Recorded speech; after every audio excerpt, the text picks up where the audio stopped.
Hey guys, what can you say about Hebrews 11?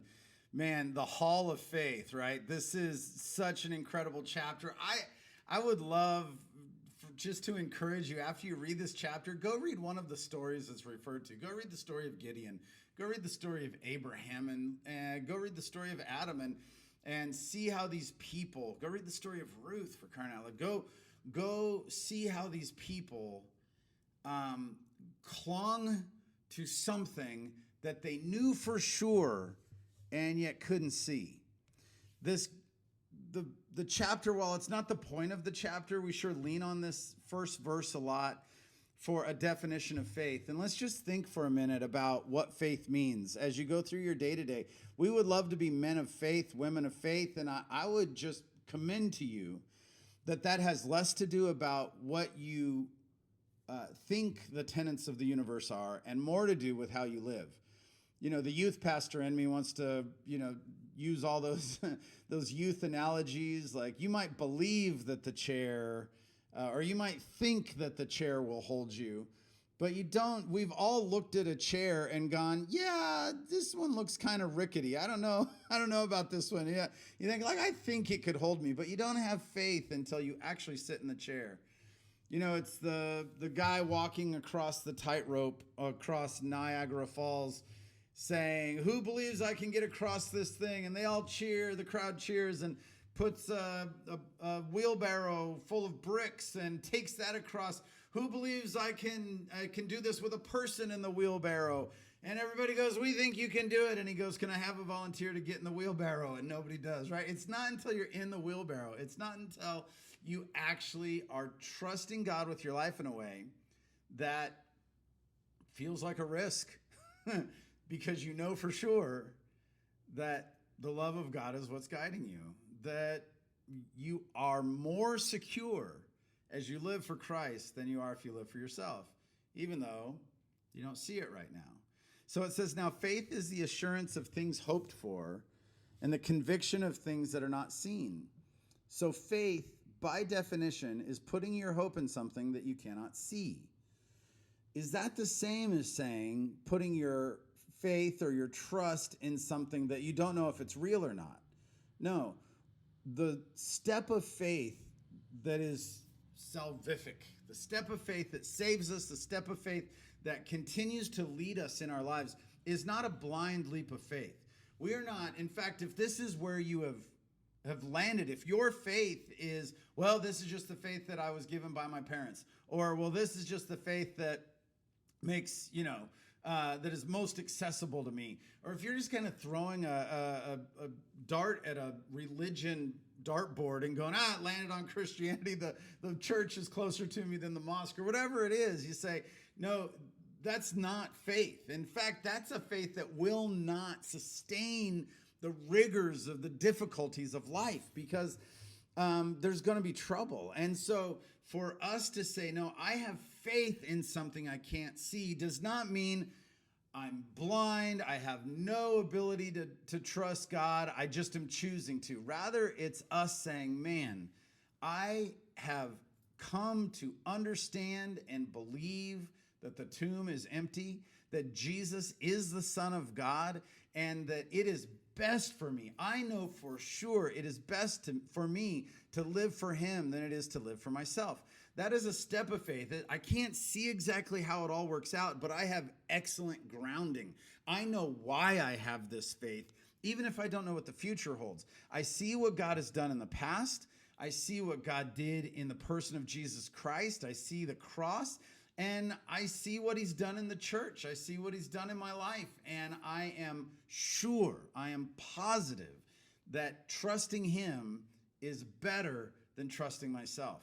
That's the kind of faith that you see here. This is not blind faith. And so I wonder if you would just take a minute this morning, and even as you start your day, kind of think through, do I have that kind of faith? Am I fully convinced?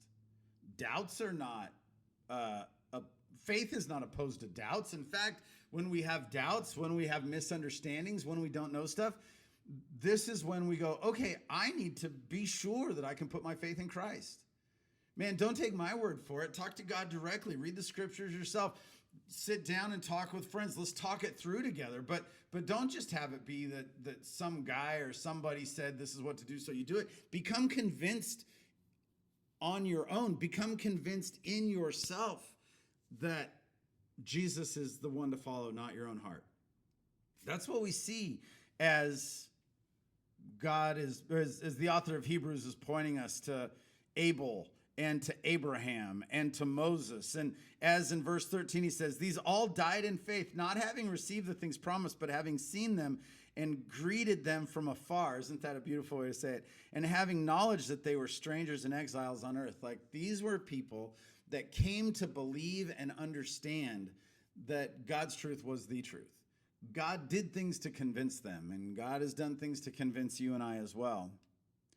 And another thing that I think comes out as you read this chapter is all of this faith was expressed in action.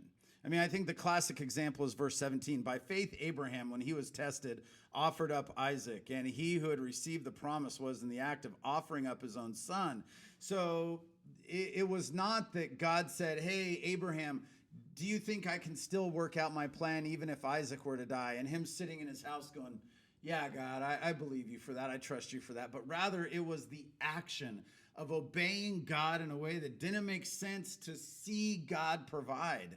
That's where we get the word, Yahweh Jireh, the Jehovah Jireh, the God who provides. That is there as God provides for Abraham and Isaac. And you don't get that unless you're actually doing faith, not just having faith. In fact, faith should be an action word. We talk about this a lot, but you are not a person of faith unless you are acting on that faith. You have to sit in the chair. You have to get in the wheelbarrow. You have to live your life differently. There might be another thing for you to think about today devotionally and say, if I had to point to the behavior in my life that proves I have faith, not just if I was to think, yeah, do I believe in Jesus? Sure, I believe in Jesus. No, if I was to look at my life and go, from the outside, could you prove that I have faith by my behavior? Am I a person of faith? Look all the way down to the end of the chapter, and it's kind of a long chapter and you'll enjoy it all. But verse 39 says, and all these, though commended through their faith, did not receive what was promised. They all died without seeing the ultimate promise of God. All of the promises are about Jesus. And so we need to rejoice. Like, this is the point of the chapter. It's a long chapter and he tells a lot of stories, but man, the point is verse 39. And all these, though commended through their faith, did not receive the Messiah, did not receive what was promised, since God had provided something better for us, that apart from us, they should not be made perfect. Their faith, even though it was hundreds of years before, sometimes 1,000, 1,500 years before, their faith was in Christ. They didn't know his name. They didn't know what it was going to be like. They didn't know about the manger. They didn't know about the cross. They didn't know about the empty tomb. But God had made a promise that he would send a Messiah, and they trusted that. You and I get to put our faith in the one we know. We know the stories. We know Jesus. How much better is this for us, as the author of Hebrews keeps talking about the new covenant being a better covenant. We're not just hoping that someday God will send a Messiah. No, rather we're saying he has sent Jesus. Jesus did go to the cross. The tomb is empty. Woo! That's something to put your faith in. So are you a person of faith? Are you living that out? Is that how you behave? Hey, be loved.